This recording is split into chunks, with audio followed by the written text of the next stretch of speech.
بيا كمال كنور أونلاين تي في كجن قواسمه مي جرام جديد مبايبن كجن شانل نور أونلاين تي في غوري جيجن بسبسكرايب كو بيرواني ديالن كونتي بانون كيه كتون نات كي تون نيني تناس كي تون نوري بكا شواجيكي كمال غوري جن بمشاري نوتيفيكيشن بيال بيجي توان مشي كلوت مشي توان كو برواني كونا بالات كريج بكن شواشوب كجي كبات غوادا دانا باي كبريج اللت كجن قواسمه بانا وكرا جدان ان بكون لات كجن قواسمه she got a lot of no bike Kiir men la kuer South Sudan ke Ruto en la kuer Kenya ke Ismail en la kuer Djibouti biken ga jaka Khartoum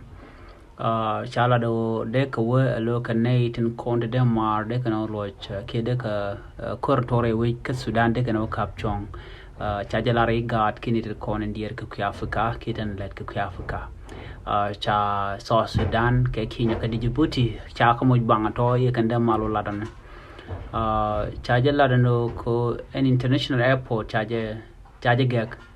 en ke kuigo talamal chengne me cha tan de kya ngun ke Sunday no bide mal der teten tan de ko to cha je go ke diploma na karo den de generate with riunen ngwan kan taram ti jen ka shu kan moten kami dwek kan mai ka kwadana shi tan yok chi ka thok an ta ko rong wo te ten shu manager je lat ke mande yame na mo mi chalat jiwen mon o ne to de kan ko de kan apal ke de ka ko de kan kap chong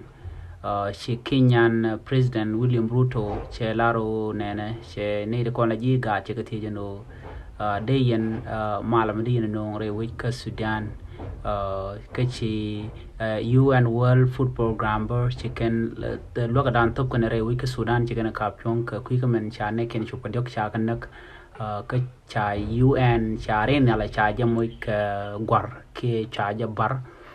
cha ja da me chre na li en chicken lok chicken yu palan tama ka ne ri shop ko kor cha kan nak re which ka Sudan ne de kon civilian ne ka cha ne ri shop ke ki tu do kor cha mo ka bot re which ka Sudan bo na mo ja ra ja dan cha lat ke jan gwasame biya ta kamal